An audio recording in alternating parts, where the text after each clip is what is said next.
Good morning, ma'am. How's the pong tare tare? So chakla me chatak to okay. Na brush to get over ne ko. Atuka angang na. Sige lang. Angang mapana subiri. Maso hogat level ko. So pam level do kwang na salaba. Do sak so am lam pa do chatak to ke. Hai na nga city. Brushing to okay. To ba ni ing so yam ing. Angang sumaina hitar thazan bire. Atuka sumaina omzen bire. Kain masak ka ugidre o bada. Masyong Facebook nan kita na angang udre. Taurang misyong. Maso tumingdre. Alay mo tumdare. Sungkan sekta. Maso ayok niya ang kang pasani mika ta thore. Tayo siya shuktok ta na kadin siya. Ito ganang ba? Shuktok ta na.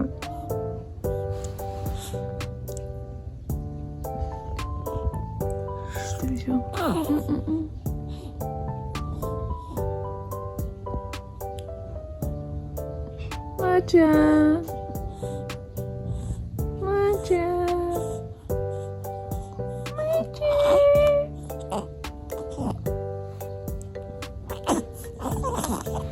Chân bây giờ ngoài hiểu. Chân bây giờ ngoài đi. Tao sẽ pressing toure give gì. Namin pressing hạt chú cha thằng to kia ngang xuống đã sana ri kapak te. Kapak trôi sila sasat. Biscuit sih di semua atau di tumfam deh.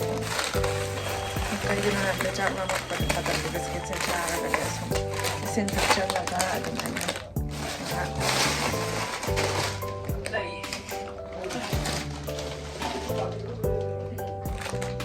मैं वैसे ये चीज़ के biscuit से हम साथी ना हाँ ये जम बगा आई चीज़ फ्लेवर या वैसे ती लो ये हाँ ये बगा तो ना इसे समझे है ना ये हम हाँ वैसे से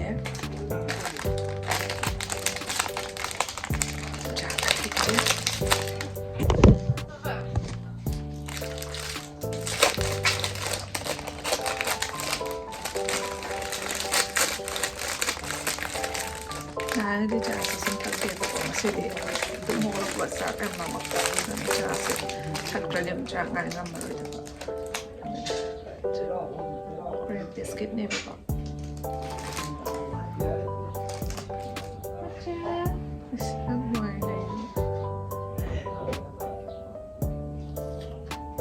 Yang ini sih dia. Nungsibasina orang 3.3 makai dah.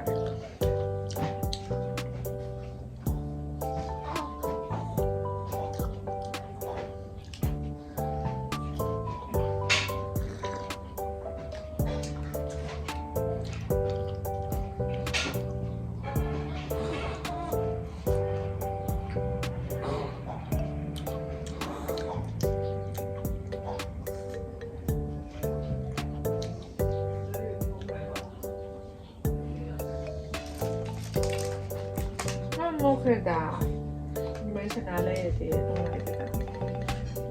Fish. Ayo. Sanalay ito. Ơi. Baca. Baca. Yes. Kedai. Kedai.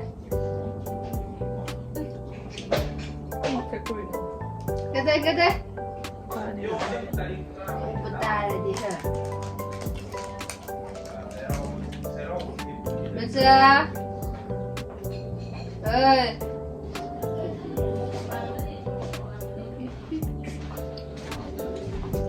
Sudah? Ada? Memang karena biskut dan telur sih. Ayo biskut nanti pindah sudah baca. Ada ni ya pasal.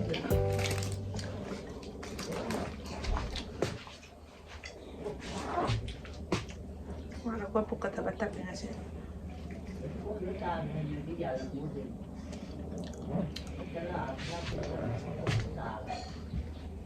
Kain aja.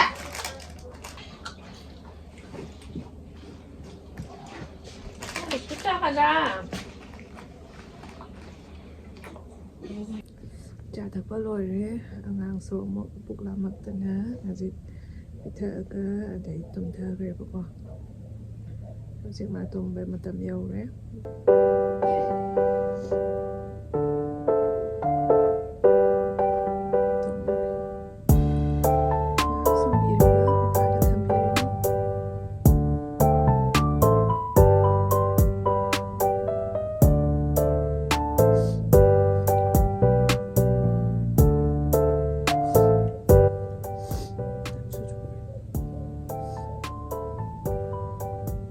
ꯑꯉꯥꯡ ꯁꯣꯝꯕꯁꯤꯁꯨꯀꯣ ꯐꯝꯃꯒ ꯁꯨꯝ ꯂꯩꯕꯅꯤꯅ ꯈ꯭ꯋꯥꯡꯁꯨ ꯌꯥꯝ ꯅꯥꯁꯤꯜꯂꯛꯑꯦ ꯁꯠ ꯁꯠꯀ ꯇꯨꯝꯈ꯭ꯔꯗꯤ ꯌꯥꯝ ꯅꯨꯡꯉꯥꯏꯌꯦꯕꯀꯣ ꯎꯏꯔꯨꯝ ꯇꯧꯋꯦ ꯍꯥꯏꯅ ꯃꯈꯥꯗ ꯊꯝꯕꯁꯦ ꯑꯗꯨꯝ ꯄꯥꯡꯊꯣꯔꯛ ꯀꯞꯄꯛꯑꯅꯤ ꯇꯧꯏꯁꯨ ꯋꯥꯁꯨ ꯋꯥꯅ ꯐꯖꯅ ꯇꯨꯝꯍꯟꯒꯦ ꯍꯥꯏꯅ ꯀꯨꯏꯅ ꯐꯝ ꯂꯩꯕ ꯑꯩꯗꯤ ꯑꯌꯨꯛ ꯅꯨꯡꯊꯤꯟꯗꯗꯤꯀꯣ ꯁꯨꯝꯕꯁꯦ ꯈꯔꯕꯨ ꯅꯨꯡꯉꯥꯏ ꯁꯠ ꯁꯨꯝ ꯇꯨꯝꯊꯣꯛꯈꯤꯕꯀꯣ ꯅꯨꯡꯗꯥꯡ ꯌꯧꯔꯗꯤ ꯄꯨꯡ 8:30 ꯋꯥꯏꯗ ꯃꯃꯤꯠꯁꯦ ꯐꯖꯅ ꯁꯤꯡꯉꯕꯅꯤꯅ ꯑꯃꯨꯛ ꯄꯨꯛ ꯊꯜꯂꯁꯨ ꯁꯨꯡꯇꯨꯝ ꯃꯃꯤꯠꯁꯦ ꯂꯪꯈꯠꯅ ꯂꯩꯗꯣꯏꯅꯦꯕꯀꯣ ꯇꯨꯝꯍꯟꯕꯁꯨ ꯌꯥꯔꯔꯣꯏ ꯑꯗꯨꯏꯗꯤ ꯇꯨꯝꯅꯤꯡꯉꯦ ꯍꯥꯏꯔꯒꯁꯨ ꯎꯏꯔꯨꯝ ꯀꯥ ꯑꯣꯏꯅ ꯑꯗꯨꯝ ꯇꯧꯔ ꯂꯩꯔꯒꯅꯦ ꯁꯨꯡꯇꯨꯝꯗꯤ ꯇꯨꯝꯃꯣꯏꯗꯕ ꯑꯗꯨꯃꯥꯏꯅ ꯑꯣꯏ ꯑꯗꯨꯒꯗꯤ ꯇꯨꯝꯕ ꯉꯥꯏꯕꯗꯗꯤ ꯐꯝꯕꯗꯗꯤ ꯈ꯭ꯋꯥꯡꯒꯁꯦ ꯄꯩꯗꯣꯔꯦ ꯍꯥꯏꯕꯒ ꯆꯞ ꯃꯥꯟꯅꯩ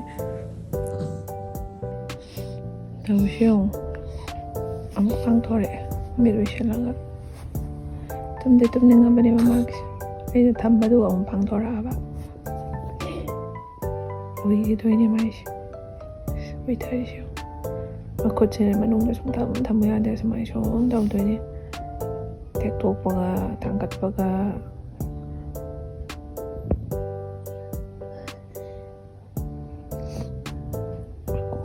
ꯃꯀꯣꯛ ꯀꯨꯞꯁꯟꯕꯁꯤꯁꯨꯅꯦ ꯃꯈꯨꯠꯁꯤꯅꯅꯦ ꯂꯣꯏꯅ ꯆꯤꯡꯊꯔꯛꯇꯅꯅꯦ ꯃꯤꯠ ꯌꯧꯗꯣꯏ ꯇꯧ ꯂꯩꯔꯝꯗꯣꯏꯅꯦ ꯍꯦꯛꯇ ꯄꯥꯟꯅꯗꯕ ꯌꯥꯗꯦ ꯌꯥꯝꯅ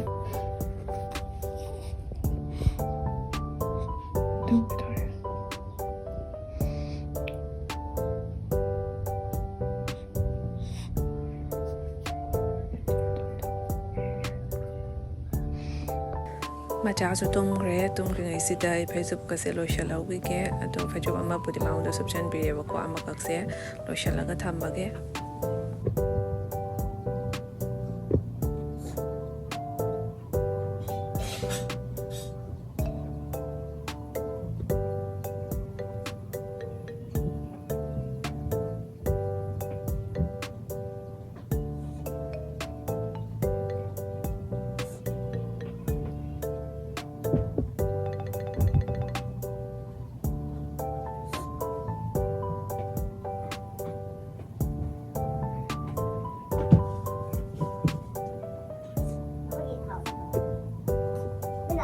ꯑꯉꯥꯡꯁꯦ ꯌꯥꯝ ꯅꯨꯡꯉꯥꯏ ꯇꯨꯝꯈ꯭ꯔꯦ ꯃꯥ ꯇꯨꯝꯃꯤꯉꯩꯁꯦ ꯑꯩꯁꯨ ꯉꯥꯛꯇꯪ ꯎꯏꯍꯧꯈꯤꯒꯦ ꯅꯨꯡꯗꯥꯡꯗꯗꯤ ꯃꯥꯅ ꯍꯧꯒꯠꯄ ꯈꯨꯗꯤꯡꯒꯤ ꯑꯩꯁꯨ ꯍꯧꯒꯠꯄꯅꯤꯅ ꯇꯨꯝꯕꯁꯦ ꯅꯨꯡꯗꯥꯡꯁꯤꯃꯗꯤ ꯒ꯭ꯌꯥꯟ ꯃꯦꯟ ꯁꯨꯡꯇꯥ ꯇꯥꯗ꯭ꯔꯕꯅꯦꯕꯀꯣ ꯑꯗꯨꯝ ꯅꯣꯡꯉꯥꯟꯈ꯭ꯔꯅꯤ ꯑꯗꯩꯗꯤ ꯅꯤꯡꯊꯝꯊꯥꯁꯨ ꯑꯣꯏꯕꯅꯤꯅ ꯑꯍꯤꯡꯗꯗꯤ ꯅꯨꯡꯁꯤꯠ ꯑꯏꯪꯕ ꯄꯥꯏꯁꯜꯂꯒ ꯌꯥꯝ ꯏꯪꯕꯗꯣ ꯑꯗꯩꯗꯤ ꯍꯧꯒꯠ ꯍꯧꯖꯤꯟ ꯇꯧꯕꯗ ꯅꯥꯇꯣꯟꯁꯤꯁꯨ ꯉꯁꯤꯗꯤ ꯈꯔ ꯅꯨꯡꯉꯥꯏꯇ꯭ꯔꯦꯕ ꯏꯁꯥꯁꯦ ꯁꯥꯔꯣꯝ ꯇꯧꯕꯗ ꯅꯥꯔꯛꯀꯅꯤ ꯍꯥꯏꯅ ꯄꯥꯈꯠꯂꯤ ꯇꯧꯔꯤꯁꯦ ꯑꯗꯨꯒ ꯍꯧꯖꯤꯛꯇꯤ ꯏꯁꯥꯁꯨ ꯁꯦꯡꯗꯣꯛꯇ꯭ꯔꯤꯕꯅꯤꯅ ꯊꯕꯛꯁꯨ ꯇꯧꯅꯤꯡꯉꯥꯏ ꯂꯩꯇꯦ ꯏꯆꯥ ꯌꯦꯡꯕ ꯅꯠꯇꯅ ꯏꯆꯥ ꯁꯪ ꯑꯗꯨꯝ ꯂꯩꯔꯦ ꯑꯩꯗꯤꯀꯣ ꯑꯗꯨꯗꯤ ꯃꯌꯥꯝ ꯑꯩꯁꯨ ꯉꯥꯏꯍꯥꯛ ꯄꯣꯊꯥꯈꯤꯒꯦ ꯑꯗꯩ ꯃꯈꯥ ꯇꯥꯅ ꯁꯨꯝ ꯌꯦꯡꯃꯤꯟꯅꯔꯁꯤ ꯇꯧꯔꯤꯁꯦ ꯌꯦꯡꯉꯣ ꯉꯁꯤꯗꯤ ꯏꯪꯁꯨ ꯌꯥꯝ ꯏꯪꯉꯦ ꯅꯍꯥꯟꯉꯩꯗꯤ ꯏꯪꯕ ꯈꯔ ꯐꯔꯛꯑꯕꯅꯤ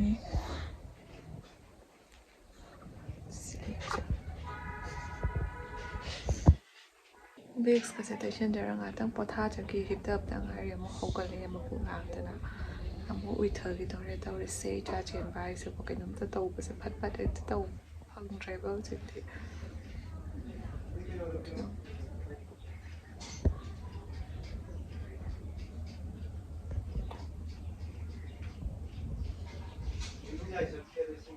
ꯎꯏꯊꯈꯤꯗꯧꯔꯦ ꯑꯃꯨꯛ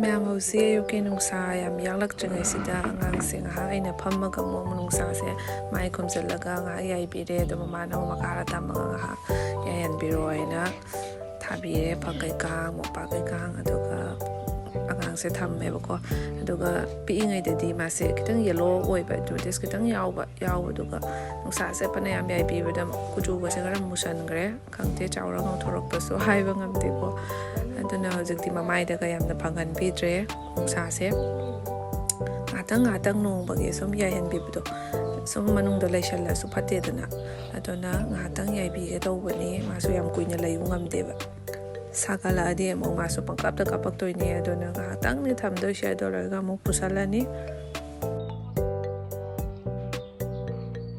Again, salam teri kasam padar power. Salam teri kasam se. House, full house loy oy hai ba ti kan over 4 days bo.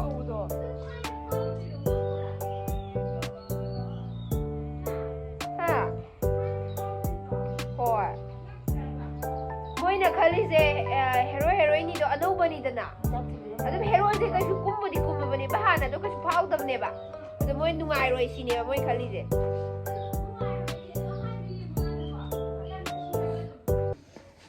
tumba yadre tawse thammaga kapte taw laire ha chatlaga tumbra yenge na tawbani ai shu hipchadre pa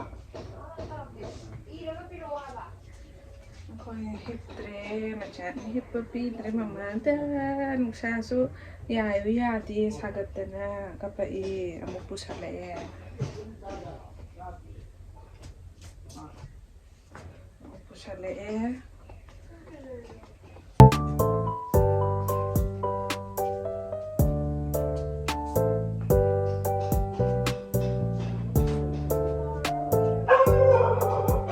ini oi ko ore kanala ajan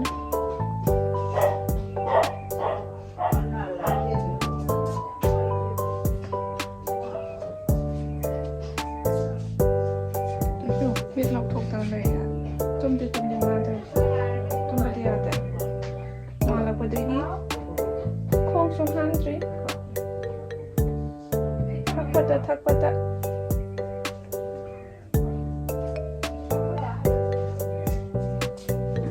Mia mangang matangda comment pirakpasin reply kara hanjara ke bako ado screen da dito anjara maroi ke comment sub picture ake ado angang se weight ke anwai ne hang e ado popo matam da di ma se 2.6 oi bako chaw da bane ado hozik pudi chaw khale e ado hozik chaw khala padai di weight am ta on tray boklak padai ko mana kari diaper sijina ke ado karam da sangom thakpi ke haina hang e angang se ko ado ka sangom matang da di angang se bottle feeding taw jade bako aduga diaper gi matang da di 1 month phau ti kwa ma gi mkhoi gi pen to tumai taw bi do set te ba side ta nam sang bi do pi ibani ado do tawe ado 1 month pha khrabani na mapa na diaper pen so na dai bi re ko ado ase gi bami pen se pa na bi mart gi lawrok pani ado offer su le ram be ye amada se 599 oi bani ko aduga buy one get one free way of me ko yam kana re ko offer su le yam bani na ado sena newborn gida siete size ko aduga newborn 2 extra large lai ko se and the person face hours absorb the way aduga comment mayam na ang smapaya male ayam na haire ay male am ta hayakte ko man su man da bane ko apa man bane hai fen mai da ga se ko jukti chawra bane sum khara khang bang am khasai da se sai se tong thora aga dumai na taw masak se mala abane ko aduga mathang dana kana na haira polo de ina phone pai comment se pa bane tam ni ming se thawai na ai khang tre ko aduga ma na hange e ko ai gi delivery se doctor na thar ko matam to ga oi khibra ina hange ko hui shu kai ado ai gi tharapam batam do yo da bida 9 months complete pung oi benefit ne ko date 5 se January gi aduga som isa se nongai rakta bada gi chapani sandawaram da pung 4:30 mai da ge puk se thingalak pane ko puk se thingalak ko duga pung 5 khara helaga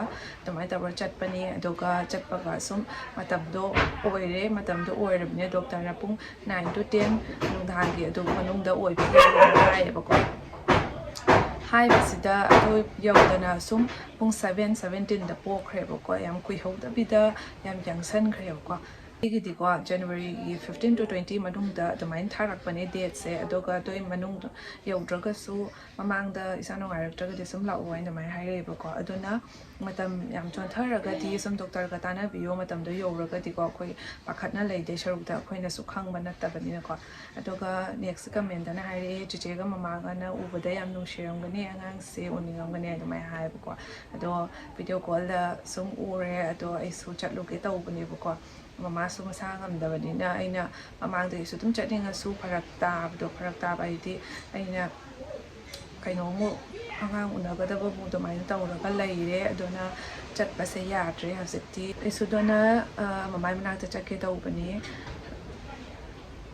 ꯑꯗꯣ ꯃꯩꯁꯨ ꯑꯃꯨꯛ ꯆꯠꯊꯣꯛꯈ꯭ꯔꯦ ꯃꯩ ꯆꯠꯂꯁꯨ ꯚꯤꯗꯤꯑꯣꯁꯦ ꯁꯨꯝ continue ꯇꯧꯖꯔꯒꯦ ꯀꯩꯒꯤꯅꯣ ꯍꯥꯏꯕꯗ ꯉꯁꯥꯏꯗꯩ ꯚꯤꯗꯤꯑꯣꯁꯦ ꯑꯁꯤꯒꯤ ꯀꯃꯦꯟꯒꯤ ꯃꯇꯥꯡꯁꯦ ꯅꯝꯒꯦ ꯇꯧꯕꯁꯦ ꯑꯉꯥꯡ ꯑꯃꯨꯛ ꯍꯧꯒꯠꯂꯛ ꯁꯨꯝ ꯂꯩꯌꯦ ꯁꯨꯡꯇꯨꯝ ꯇꯨꯝꯗꯗꯅ ꯑꯗꯨꯝ ꯇꯧꯕꯗ ꯃꯇꯝꯒꯁꯦ ꯄꯨꯡ 12 ꯇꯥꯒꯗꯧꯔꯦꯕꯀꯣ ꯑꯗꯨꯅ ꯃꯩ ꯂꯥꯛꯄꯕꯨ ꯑꯃꯨꯛ ꯉꯥꯏꯔꯗꯤ ꯑꯃꯨꯛ ꯇꯟꯊꯔꯛꯑꯅꯤ ꯑꯗꯨꯅ ꯑꯩ ꯁꯨꯝ ꯅꯝꯃꯒ ꯁꯨꯝ ꯂꯣꯏꯁꯤꯟꯖꯈ꯭ꯔꯒꯦ ꯃꯌꯥꯝ ꯑꯩꯁꯨ ꯆꯍꯤ ꯑꯃ ꯍꯦꯟꯖꯜꯂꯛꯑꯦ ꯌꯨꯝꯗ ꯆꯠꯇꯕ ꯑꯗꯣ ꯍꯟꯗꯛꯇꯤ ꯀꯁꯥꯔꯣꯟꯗ ꯆꯠꯂꯔꯣꯏ ꯒꯨꯋꯥꯍꯥꯇꯤꯔꯣꯟꯗ ꯑꯣꯏꯅ ꯆꯠꯂꯅꯤ ꯆꯤꯆꯦ ꯍꯣꯏ ꯃꯃꯥ ꯍꯣꯏ ꯒꯨꯋꯥꯍꯥꯇꯤꯗ ꯁꯤꯌꯥꯁꯨ ꯂꯥꯏꯔꯤꯛ ꯇꯝꯕꯒꯤ ꯑꯗꯨꯃꯥꯏꯅ ꯂꯩꯇ꯭ꯔꯕꯅꯤꯅ ꯒꯨꯋꯥꯍꯥꯇꯤꯗ ꯑꯣꯏꯅ ꯆꯠꯄ ꯇꯥꯔꯦ ꯏꯄꯥꯝ ꯂꯝꯗꯝꯁꯦ ꯀꯁꯥꯔ ꯑꯣꯏꯗ꯭ꯔꯦ ꯒꯨꯋꯥꯍꯥꯇꯤ ꯑꯣꯏꯗꯣꯔꯦ ꯍꯟꯗꯛꯇꯤꯀꯣ ꯑꯗꯣ ꯌꯨꯝꯂꯣꯝꯗꯁꯨ ꯌꯥꯝ ꯆꯠꯅꯤꯡꯉꯦ ꯌꯨꯝꯗꯣ ꯎꯅꯤꯡꯉꯦꯕꯀꯣ ꯎꯗꯕ ꯀꯨꯏꯔꯕꯅꯤ나 ꯌꯨꯝ ꯍꯥꯏꯗꯨꯅꯕꯨ ꯅꯨꯡꯉꯥꯏ ꯍꯟꯗꯛ ꯆꯠꯇꯣꯏꯁꯤꯅꯕꯨ ꯔꯦꯟꯇ ꯇꯥꯔꯦꯅꯀꯣ ꯌꯨꯝ ꯆꯠꯂꯗꯤ ꯂꯩꯀꯥꯏꯒꯤ ꯃꯤ ꯃꯌꯥꯝ ꯏꯃꯥꯟꯅꯕꯤ ꯃꯌꯥꯝ ꯁꯨꯝ ꯊꯦꯡꯅꯩ ꯎꯅꯩ ꯅꯨꯡꯉꯥꯏꯗꯅꯀꯣ ꯍꯟꯗꯛꯇꯤ ꯔꯦꯟꯇꯅꯤꯅ ꯁꯨꯝ ꯃꯅꯨꯡꯗ ꯁꯨꯝ ꯂꯩꯗꯣꯏꯅꯤ ꯑꯩꯗꯤ ꯆꯠꯊꯣꯛ ꯈꯣꯠꯇꯣꯛꯄꯁꯨ ꯑꯉꯥꯡ ꯄꯤꯕꯅꯤꯅ ꯑꯃꯨꯛ ꯆꯠꯄꯗꯣ ꯐꯪꯉꯣꯏꯗꯕꯅꯤꯅ ꯌꯥꯝ ꯀꯃꯦꯟ ꯑꯃꯅ ꯏꯆꯦ ꯑꯃꯅ ꯇꯣꯝꯕꯤ ꯑꯅ ꯂꯥꯏꯕ ꯏꯆꯦꯗꯣ ꯀꯃꯦꯟꯁꯨ ꯄꯤꯔꯛꯄꯅꯤꯅ ꯑꯩꯅ ꯃꯤꯡꯁꯦ ꯁꯨꯝ ꯈꯪꯉꯦꯕꯀꯣ ꯑꯗꯣ ꯃꯥꯅ ꯍꯥꯏꯔꯦ ꯌꯦꯟ ꯀꯥꯡꯁꯣꯏ ꯆꯥꯕ ꯌꯥꯕꯅꯤ ꯑꯗꯩꯗꯤ ꯑꯣꯛ ꯆꯝꯐꯨꯠꯁꯨ ꯐꯨꯠꯂꯒ ꯆꯥꯕ ꯌꯥꯕꯅꯤ ꯑꯗꯨꯃꯥꯏꯅꯁꯨ ꯆꯥꯎ ꯍꯥꯏꯅ ꯍꯥꯏꯔꯛꯑꯦ ꯑꯗꯣ ꯃꯃꯥꯗꯤ ꯌꯦꯟ ꯆꯥꯗꯕꯅꯤꯅ ꯃꯃꯥꯅ ꯑꯌꯥꯝꯕꯅ ꯊꯣꯡꯕꯅꯤꯅꯀꯣ ꯌꯦꯟ ꯁꯨꯞꯀ ꯁꯦꯝꯕꯤꯒꯗꯕꯗꯣ ꯑꯃꯨꯛ ꯃꯥꯁꯨ ꯆꯥꯗꯕꯅꯤꯅ ꯁꯦꯝꯕꯗꯣ ꯍꯪꯒꯣꯏ ꯅꯨꯡꯉꯥꯏꯇꯦꯗꯅꯀꯣ ꯑꯗꯨꯒ ꯑꯩ ꯅꯨꯄꯥꯁꯨ ꯊꯕꯛ ꯉꯟꯅ ꯆꯠꯈꯤꯕꯅꯤ ꯑꯃꯨꯛ ꯂꯩꯔꯛꯑꯝꯗꯅ ꯑꯃꯨꯛ ꯊꯣꯡꯉꯝꯗꯅ ꯑꯗꯨꯃꯥꯏꯅ ꯇꯧꯕꯗꯣ ꯐꯔꯛ ꯏꯇꯥ ꯇꯥꯏ ꯏꯆꯟꯅꯨꯄꯤꯁꯤꯡꯁꯨ ꯀ꯭ꯂꯥꯁ ꯆꯠꯂꯤ ꯑꯗꯩꯗꯤ ꯑꯩꯈꯣꯏꯗꯤ ꯆꯥꯛ ꯉꯟꯅꯁꯨ ꯂꯣꯏꯊꯣꯛꯑꯦ ꯍꯥꯏꯗꯤ ꯁꯅꯥꯊꯣꯏꯕꯤꯁꯨ ꯁ꯭ꯀꯨꯜ ꯅꯪꯅꯕ ꯍꯥꯏꯅ ꯄꯤꯖꯕꯅꯤꯅ ꯉꯟ ꯊꯣꯡꯗꯣꯛꯑꯒ ꯊꯝꯕꯅꯤꯅ ꯆꯥꯒꯗꯕꯅ ꯆꯥꯅꯈꯤꯕ ꯀꯣꯟ ꯆꯥꯒꯗꯕꯅ ꯀꯣꯟ ꯆꯥꯅꯕ ꯑꯗꯨꯃꯥꯏꯅ ꯇꯧꯕꯅꯤꯅ ꯑꯃꯨꯛ ꯊꯦꯡꯊꯔꯒ ꯑꯃꯨꯛ ꯊꯣꯡꯕ ꯍꯥꯏꯁꯦ ꯑꯃꯨꯛ ꯐꯔꯛ ꯇꯥꯏꯌꯦꯕꯀꯣ ꯑꯗꯨꯅꯤ ꯃꯌꯥꯝ ꯉꯁꯤꯒꯤ ꯚꯤꯗꯤꯑꯣꯁꯤꯁꯨ ꯁ꯭ꯋꯥꯏ ꯂꯣꯏꯁꯤꯟꯖꯔꯛꯀꯦ ꯑꯗꯨꯒ ꯃꯌꯥꯝ ꯃꯊꯪꯒꯤ ꯚꯤꯗꯤꯑꯣ ꯑꯃꯨꯛ ꯉꯥꯏꯕꯤꯔꯝꯃꯣ ꯑꯩꯒꯤ ꯚꯤꯗꯤꯑꯣꯁꯦ ꯌꯦꯡꯕꯤꯕ ꯂꯣꯏꯔꯒ ꯂꯥꯏꯛ ꯀꯃꯦꯟ ꯁꯕꯁꯀ꯭ꯔꯥꯏꯕ ꯇꯧꯁꯤꯟꯕꯤꯔꯝꯃꯣ